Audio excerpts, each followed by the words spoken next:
Je suis à la retraite depuis environ 5 ans et dans mon ancienne vie professionnelle, j'ai géré des projets pour le compte d'EDF Production Hydraulique. Arrivé à la retraite, pour moi, il était naturel de mettre mon expérience au profit des ONG, dont Électriciens sans frontières. Ce projet a débuté en 2019 quand l'association Fraternité Togo nous a fait la demande.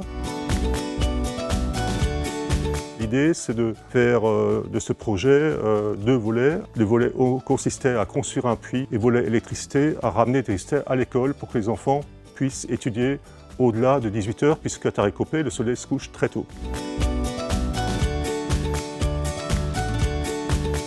Moi, j'ai été chef de projet et j'ai été accompagné par 3 autres personnes, Christian, Sylvano et Pascal. Avant de lancer les travaux de forage, il fallait d'abord s'assurer de la présence de l'eau en sous-sol.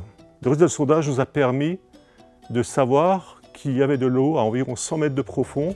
Les étapes suivantes consistaient à construire les cahiers de charges, faire les travaux aux entreprises locales. Donc une fois que le projet était monté, il fallut le présenter à la commission de projet d'Électriciens sans frontières qui, après un avis favorable, pouvait lancer le début de la recherche des subventions pour financer ce projet. C'est grâce à l'écosystème qu'on a pu payer 50% du projet. Les travaux se sont étalés sur une période de 4 mois. Il n'était pas possible d'aller sur place pour suivre les travaux. On a créé un groupe WhatsApp. Tous les lundis soirs, on avait la réunion avec les différents corps de métier, y compris quelques personnes du village. À la fin des travaux, Christian et Pascal ont préparé leur mission et se sont donc rendus sur place pour rencontrer la population et vérifier si tout a été réalisé selon les descriptions des cahiers de charges d'Électriciens sans frontières. Je suis employé à EDF, donc en tant que technicien dans une centrale hydroélectrique en Alsace. J'ai été contacté en fait pour assurer une mission en binôme avec Christian Romer, qui était le chef de cette mission.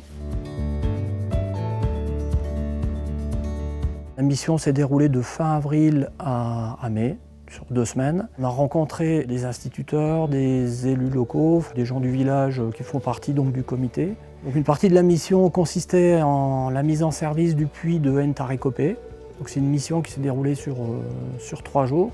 En parallèle à la mise en service, une formation des habitants ainsi que des enfants qui étaient très intéressés. Ça s'est déroulé en 2 périodes. Comment on puise l'eau, comment on alimente la pompe qui vient puiser l'eau, comment on assure la maintenance des systèmes d'alimentation de ce puits. Ensuite, ils ont contribué avec nous à toute la mise en service. On était en permanence avec eux, avec un électricien justement qui fait partie du comité et qui lui va assurer la maintenance du puits pour sa pérennité.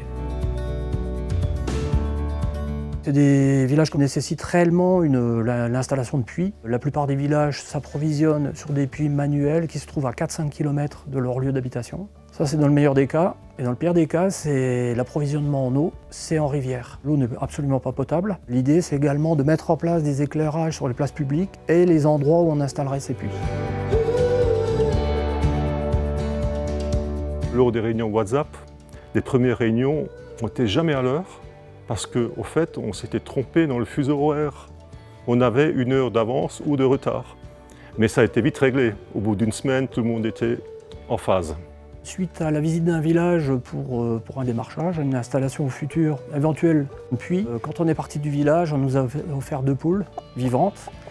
On était un petit peu, je dirais, enquiquinés pour les prendre, si on peut comprendre. Un projet tel que celui de Tarékopé, il faut le mener avec la population. Il faut évidemment récupérer leur avis, discuter. On a toujours été très bien accueillis et c'est formidable. Je ne vois plus l'eau de la même manière aujourd'hui. Je prends une douche, j'ai divisé par au moins 3 le temps de la douche. Ça me redonne des valeurs. Alors je suis prêt à repartir en mission à tout moment, que ce soit au Togo ou dans un autre pays. Je suis évidemment prêt à remonter beaucoup d'autres dossiers en espérant qu'il se termine aussi bien que celui de Tarékopé.